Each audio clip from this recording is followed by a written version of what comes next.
Bonjour Sofiane. Bonjour. Alors bah vas-y, pose-moi ta question.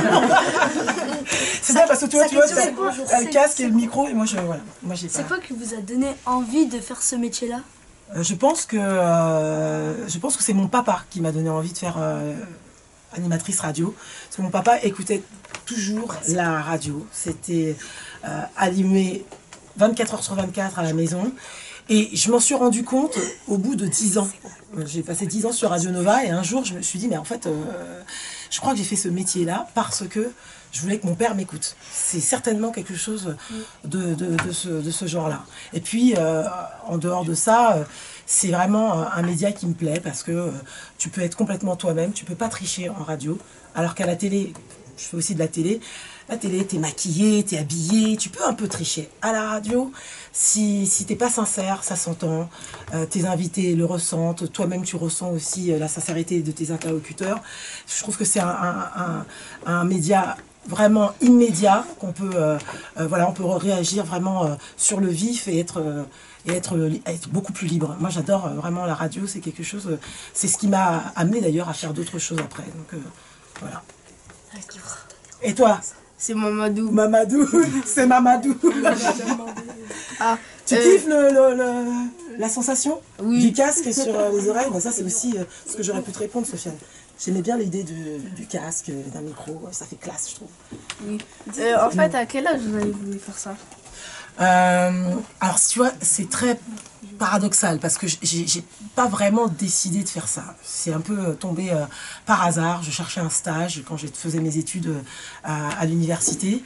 Et j'étais un peu la dernière de la classe à toujours pas avoir trouvé un endroit pour faire mon stage. Et j'ai envoyé une lettre de motivation et un CV à Radio Nova qui m'a répondu. Et je me suis pointée en me disant, bah voilà, moi voilà, à l'époque, y aller au culot et avoir un peu une idée de ce qu'on avait envie de faire, ça pouvait fonctionner.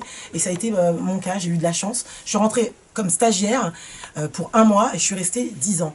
Mais tu sais, ce qui est très paradoxal, c'est que moi, j'ai été très complexée par ma voix pendant très longtemps. On m'a souvent appelé monsieur. Voilà. En plus, à un moment donné, j'avais les cheveux courts. Donc, quand on me voyait, on était persuadé spontanément que j'étais un homme. Et j'ai été très longtemps complexée. Et donc, d'avoir fait une carrière en radio, ça a été une belle revanche quand même.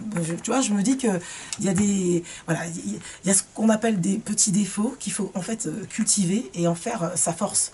Moi, c'est ce que je conseille souvent, c'est de ne pas s'arrêter à ce qu'on va te dire, parce que si ça se trouve, c'est ça qui va te faire devenir vraiment toi et te sentir vraiment, vraiment bien. Donc voilà, c'est un pied de nez à tous ceux qui m'appellent monsieur. D'accord. Quel est l'artiste qui vous a le plus marqué?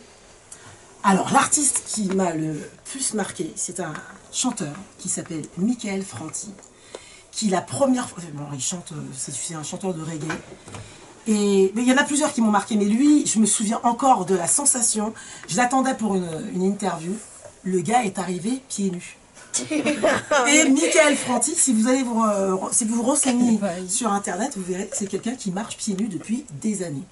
Et j'étais complètement déstabilisée. Moi, j'aime bien la fashion, j'aime les shoes, et je vois ce grand gaillard, beau gosse, hein, beau métis, donc je l'accueille comme ça, puis à un moment donné, je dis, bah, asseyez-vous, et je le voyais les pieds nus, les grands pieds comme ça, au moins du 47, 48. Et vraiment, voilà, et en fait, il est très spirituel, et il m'a expliqué pourquoi il était pieds nus, et pourquoi il marchait comme ça depuis des années, parce qu'il il voulait avoir un rapport sincère et immédiat avec la terre, un contact comme ça, avec aussi l'humanité. Donc, il avait décidé depuis longtemps de se débarrasser de ses chaussures. Je vous conseille pas d'en faire autant, bien sûr, mais c'est assez surprenant. Mais c'est pas Yannick Noah qui fait ces trucs pieds nus? Oui, Yannick Noah, mais sur scène. Mais là, le Michael Franti, dans la rue, il sort de là, il va pieds nus, il n'a pas de chaussures. Oui, voilà. Et par ailleurs, c'est un superbe artiste qu'il faut écouter. D'accord, merci. Dernière question. Dernière question. Ma question, c'est la première fois qu'on vous a dit que vous allez faire une émission, ouais. Vous avez ressenti quoi? Alors,